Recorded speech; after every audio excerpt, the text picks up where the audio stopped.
You are looking at the Ring Nebula. Of course, it's about maybe 9:35. I've just spent the last 10 minutes doing a very fine-tuned mechanical realignment with resynchronization on various stars, Vega, Altair, Ras-Al Gethi, and Antares.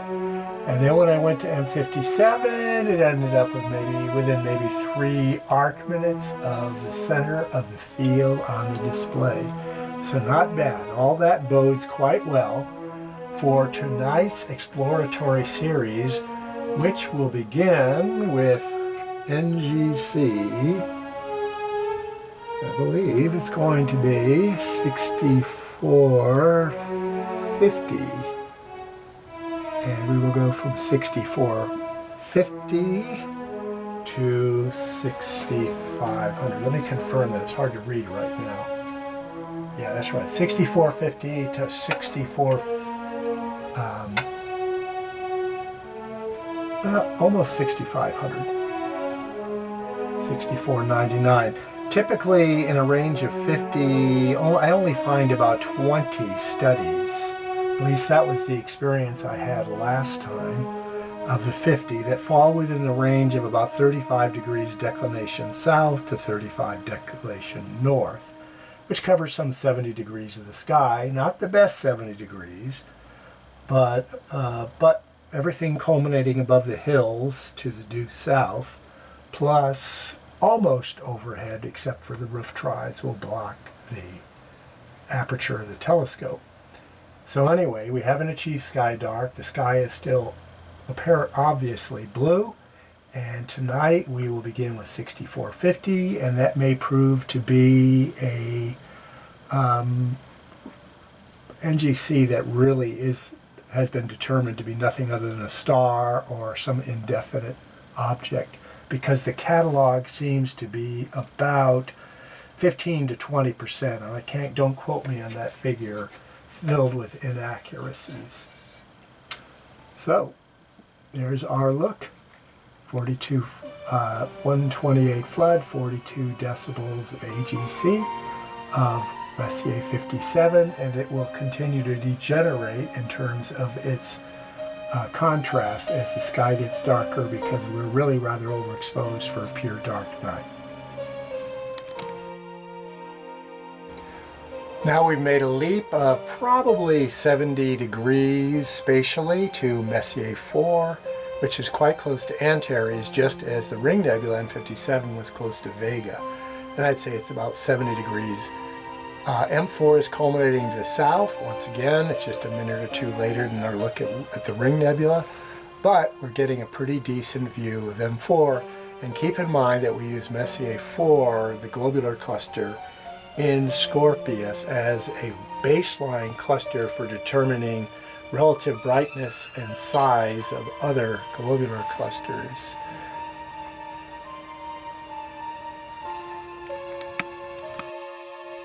For instance, we might want to compare M4, which is about 75 light years in diameter, but is quite large in apparent size, some 26 arc minutes, to Messier 92 in Hercules, which is about a magnitude fainter, half the size, but is some 4 times more distant. And so there's our look at Messier 92. It's almost straight overhead. Notice the position on the screen. So most of our studies tonight will fall into a circle about right here. But anyway, Messier 92 obviously is a more condensed globular cluster. It's got an obscured core due to brightness all melding together in its central stars. But it is much more distant, half the size, which means if it's 5 times more distant but half the apparent size, it is probably 2.5 to 3 times larger than the 75 light years, so probably about 220 light years in diameter.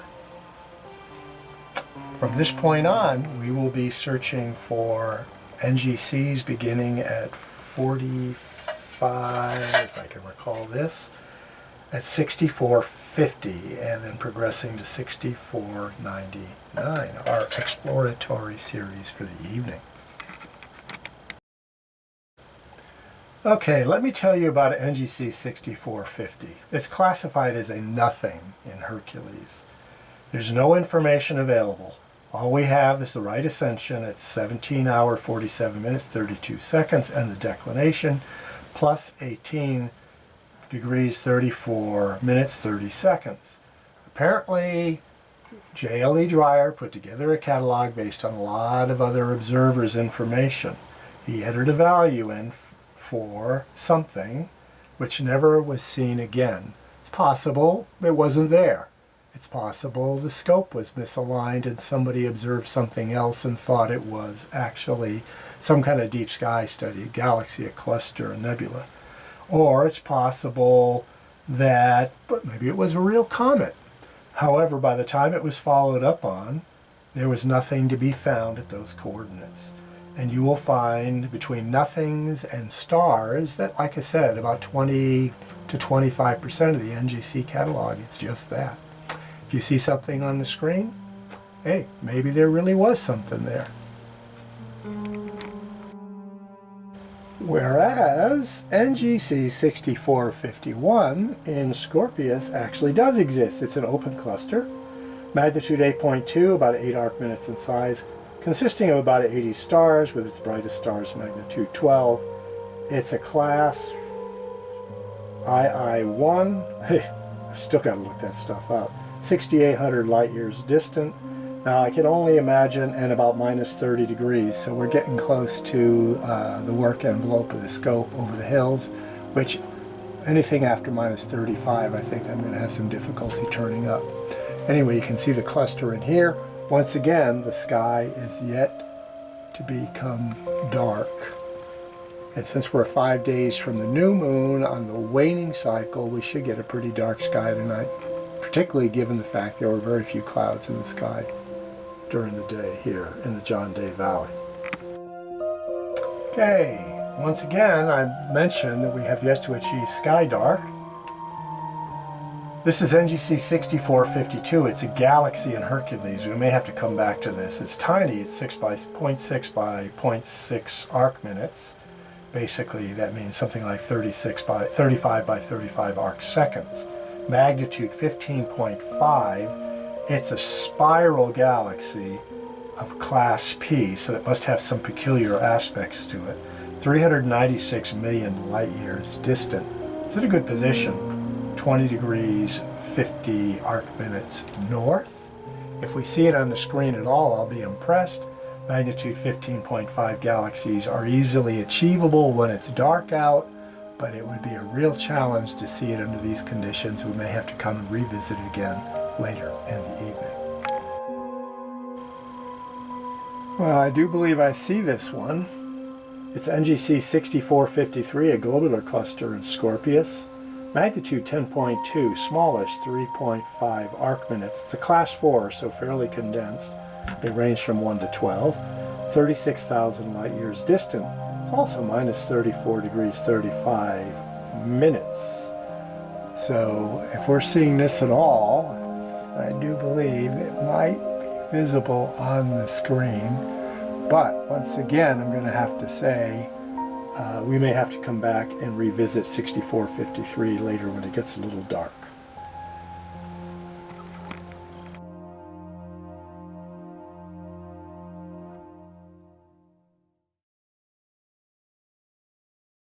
NGC 6455 is an open cluster in Scorpius. There's no information available. Therefore, it could be a specious study again. But what we can do is come back and see if we can get a sense of it later on when the sky gets darker.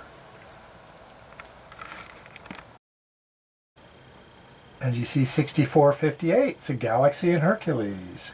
Magnitude 13.4, a little oblate at 1.3 by 0.9 arc minutes. It is a lenticular or class O spiral, 148 million light years distant. Declination is plus 20 and right ascension 1749. If we're seeing this one on there, oh, it's a nice star field anyway. If we're seeing this galaxy on there, I would be impressed given the fact it's not quite dark yet. It's hard for me to tell at the position I am on the screen, but I do believe, I don't know, maybe right over here is where our 6458 galaxy is located on the screen.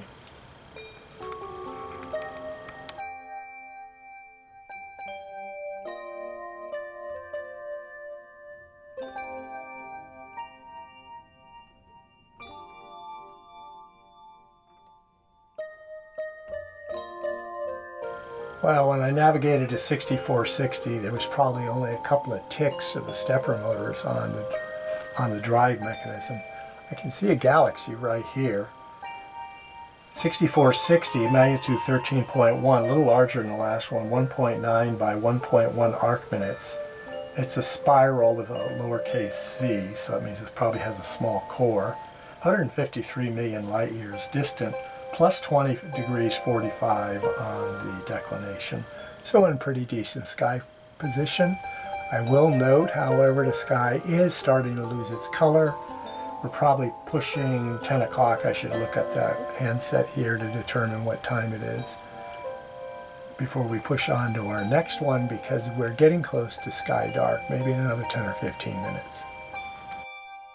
Okay, check the time. It's a little after 10. Now, this next study is interesting because it's a different class of no information available. It's an NGC 6465. It's called a group of stars in Sagittarius, minus 25 degrees in declination. You can see there's quite a few stars on the screen. However, there seems to be a little spray of them right there. Perhaps that was mistaken to be something of significance. Stars are all of a similar magnitude, probably somewhere around magnitude 13. So in a smaller scope, they may have turned out to be rather diffuse, which could have confused the observer depending upon the aperture of the scope and the seeing conditions.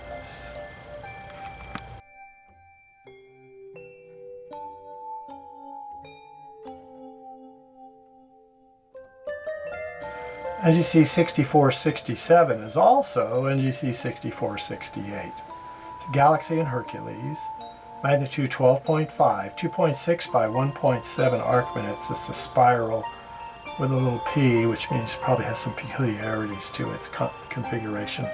140 million light years distant, plus 17.5 minutes declination.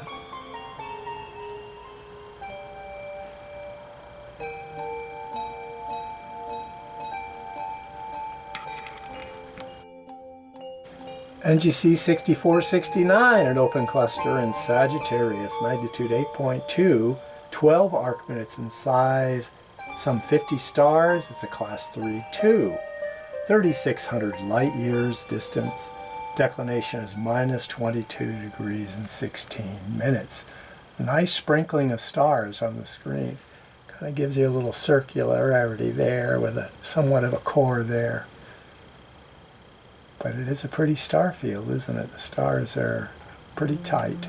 Once again, I'm operating at 128 flood, 42. We're probably about to enter into sky dark. After that, the sky will only get minorly progressively dark for the rest of the night. NGC 6475 is an open cluster in Scorpius. It is also known by the name Messier 7, bright, magnitude 3.3, some 80 stars, 80 arc minutes in size, so boy, 2.5 moons in width, over a degree and 20 minutes. The brightest stars are magnitude 5.6, and it's a class 2 II2, a 2-2. A mere 980 light years distant, about twice the distance of the Pleiades. It's at minus 34 degrees 47 minutes declination. NGC 6476 brings us into the second half of the 50 studies, of which I'll probably only be work envelope wise, we'll only be able to pick up about 20 of them this evening. 6476 is an open cluster in Sagittarius, faint, magnitude 12 and some 20 arc minutes in size. Minus 29 degrees declination. Now it does kind of beg the question, what makes an open cluster? Is it just that there's more stars in a region of space than one might expect? Because there are stars all over this field. I suspect a lot of it has to do with the stars having a similar spectral makeup, same basic distance, and moving through space together as a group. But none of this would have been known to early astronomers who began classifying open clusters. They would have done it based on the fact that the group of stars looked like it was a group of stars. NGC 6476. NGC 6480 is a nebula in open cluster in Scorpius, and nebulae and open clusters often go together. Why? Because the cold dark matter of nebulae gets turned into the bright stars of an open cluster after going through a process of radiational and gravitational compression. This particular open cluster nebula is magnitude 12. It's fairly small, some 5 arc minutes, which means probably no bigger than my finger. And I'm seeing a little nebulosity here and a little bit of cold dark matter there on the screen. So that's probably where we are at, minus 30.5 degrees declination.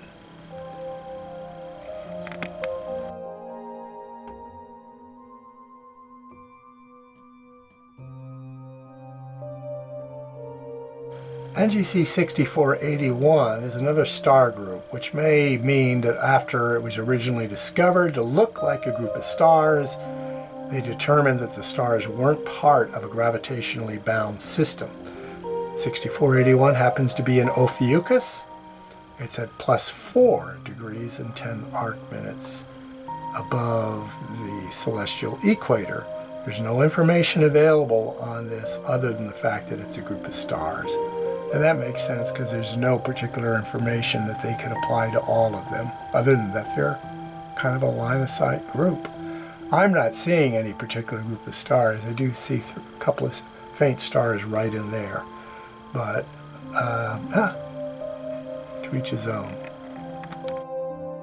NGC 6482 is a galaxy in Hercules. Brightish, magnitude 11.4, 2.1 by 1.8 arc minutes.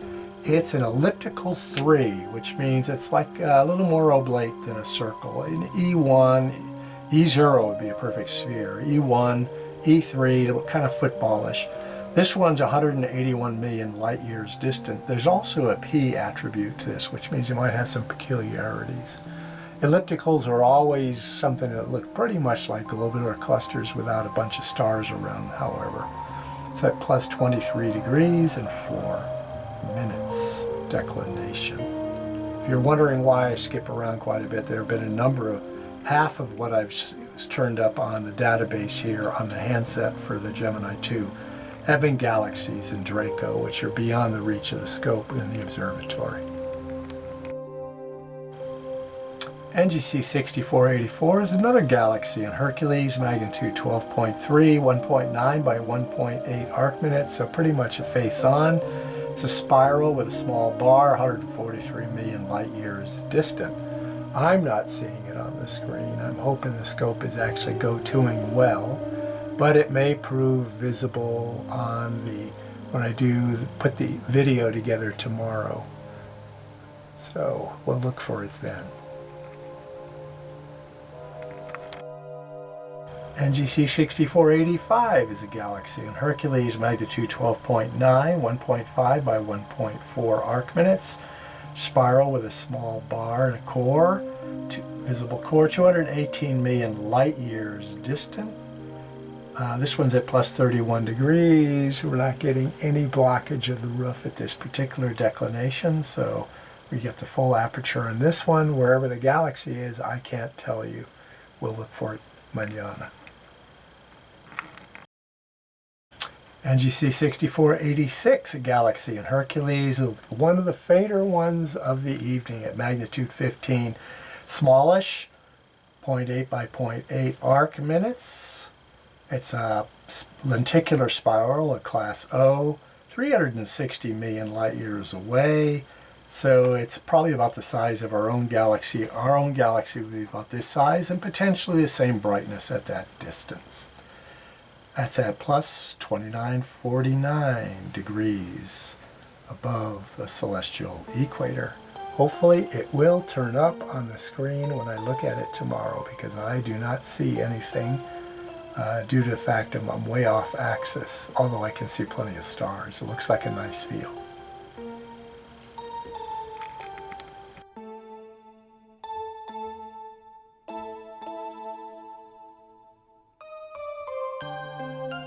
As it turned out, NGC 6487 is very close to 6486, another galaxy in Hercules, but brighter. Magnitude 11.9, 1.9 by 1.7 arc minutes, and elliptical, 344 million light years distant. I believe the two galaxies must be pretty much line of sight, although I do not remember the actual distance of the galaxy, but I don't think it was of 86. I don't think it was as far out as 344 million light years. Again, 29 degrees and 50 minutes. Positive declination above the celestial equator. NGC 6490, however, was a little bit of a hop. It's another galaxy in Hercules, magnitude 13.5, 1 by 0.8 arc minutes, a lenticular spiral, class O, 150 million light years distant, positive 18 degrees declination. Should be somewhere on the screen. 13.5 is well within the range of the scope, and the sky is dark.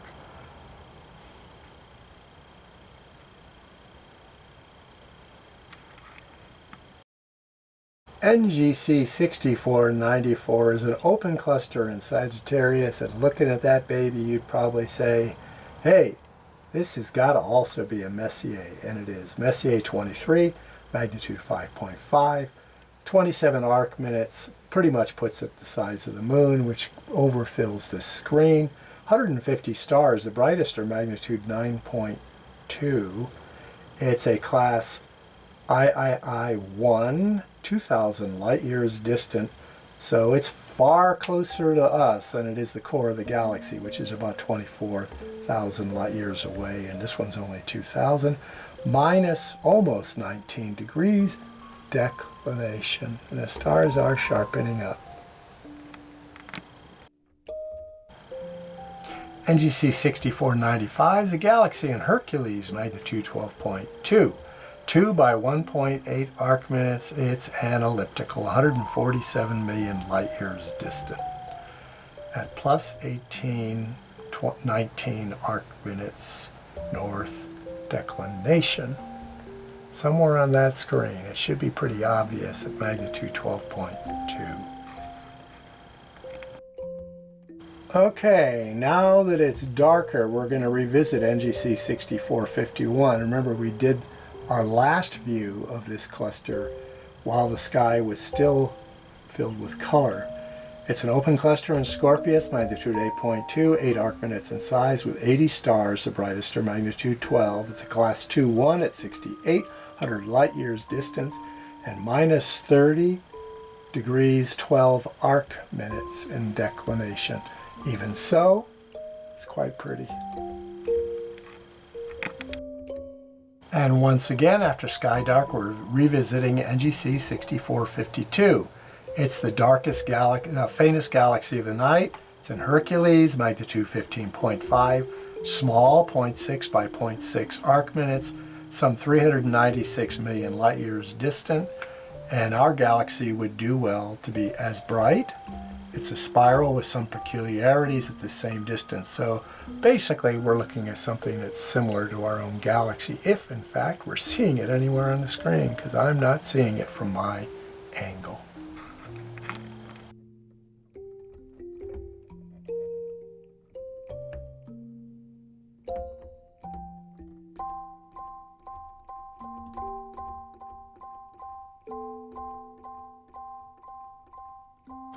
This was probably our only globular cluster that I can recall of the evening, NGC 6453. It's in Scorpius, magnitude 10.2, and it's clearly located right there on the screen. It's that one that was 3.5 arc minutes. It's a class 4 at 36,000 light years, which puts it right about 5 times more distant than Messier 4, but at the same time it's about half the apparent size. So although it's more condensed, it's not quite as spread out and large. Easily mistake this one for a galaxy, however, with a ring. But a nice look, beautiful stars. Nice that we caught it the second time around. I don't know if it's going to turn up as it was viewed earlier in the evening. Let's do a couple more of these early studies after sky dark.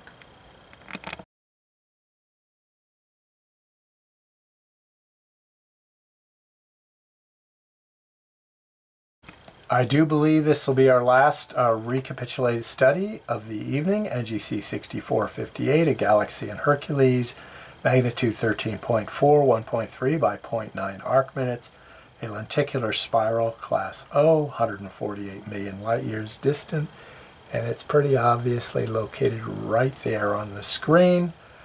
I always enjoy these expeditions. I'll be doing them mostly for the rest of the year, although there'll be some interesting studies that I'll want to spend more time with in detail that I will actually make as part of an observing plan, although I suspect this is kind of an observing plan because I'm doing blocks of 50s on the NGC catalog, trying to catch them right about the time they're culminating, as long as they're between minus 35 and 35 degrees north declination and brighter than, let's say, magnitude 16.5 on a very dark night, we should pick them out. However, I am going to scan through the catalog and looking ahead to see if there might be something of particular interest to Carpe Noctem out on. So it is a very nice dark night, so let's give it one more shot. I will go through the catalog and maybe surprise ourselves.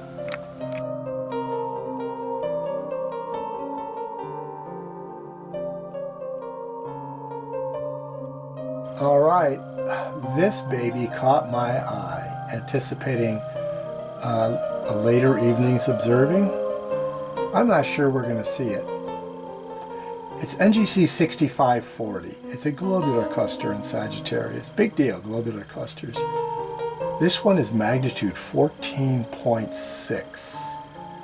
It's a 0.8 arc minute, class 11 globular cluster, a mere 11,000 light years distant.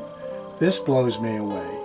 As faint as 14.6, less than twice the distance to M4. It's a class 11, so it's very diffuse. It's tiny. 0.8 arc minutes, minus 2745, 1806 hour. Look at that incredibly rich star field.